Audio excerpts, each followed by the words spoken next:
এই ভিডিওতে কথা বলবো আইপিসি সেকশন 283 ব্যাপারে। ধারা 283। দেখুন, সবার প্রথমে এর ডেফিনেশন দেখে নিই। Danger or obstruction in public way, যেটি পাবলিকের রাস্তা হয় বা জনগণের রাস্তা হয় এবং সেখানে কেউ রোকটোক সৃষ্টি করে যে কোনোভাবে। যেমন কোনো মার্কেটের রাস্তা আছে যেটি দিয়ে সাধারণ পাবলিক যাতায়াত করে, সেখানে কেউ গাড়ি পার্ক করে দিল যাতে লোকজনের রাস্তা আটকে গেল, তাহলেও 283 আইপিসি সেকশন লাগু হয়। এছাড়াও হাইওয়েজে কেউ জেনে বুঝে বসে গেল বা জ্যাম সৃষ্টি করে দিল, তো 283 আইপিসি সেকশন লাগু হতে পারে।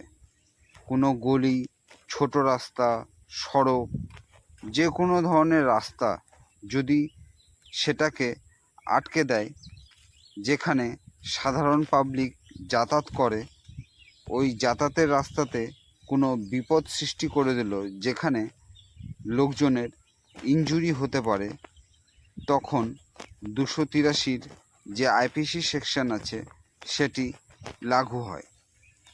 ধারা 283 যে বিশেষ পয়েন্টগুলো আছে সেগুলো দেখে নিই।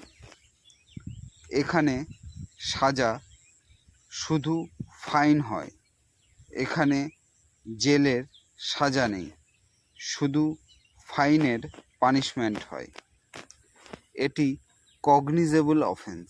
কগনিজেবল মানে পুলিশ বিনা ওয়ারেন্টে এই কেসে গ্রেফতার করে নিতে পারে এফআইআর হওয়ার পর। দেখুন, 283 বেলেবল অফেন্স।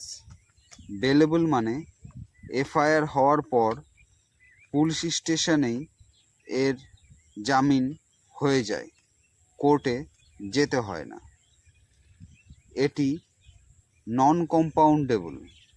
নন কম্পাউন্ডেবল মানে এই কেসে মীমাংসা হয় না, জামিন আপনি থানাতেই পেয়ে যাবেন, কিন্তু এটি নন কম্পাউন্ডেবল। এই কেসের trial junior magistrate first class বা লোয়ার কোর্টে হয়। আশা করছি ক্লিয়ার হয়েছে। ল সংক্রান্ত ভিডিও এখানে আসে, তাই চ্যানেলটি অবশ্যই সাবস্ক্রাইব করুন। আইন সংক্রান্ত ভিডিও খুব সহজ ভাষাতে বানানো হয়, যেটা আপনি খুব সহজেই বুঝতে পারেন, তাই চ্যানেলটি অবশ্যই সাবস্ক্রাইব করুন। ধন্যবাদ ভিডিওটি দেখার জন্য।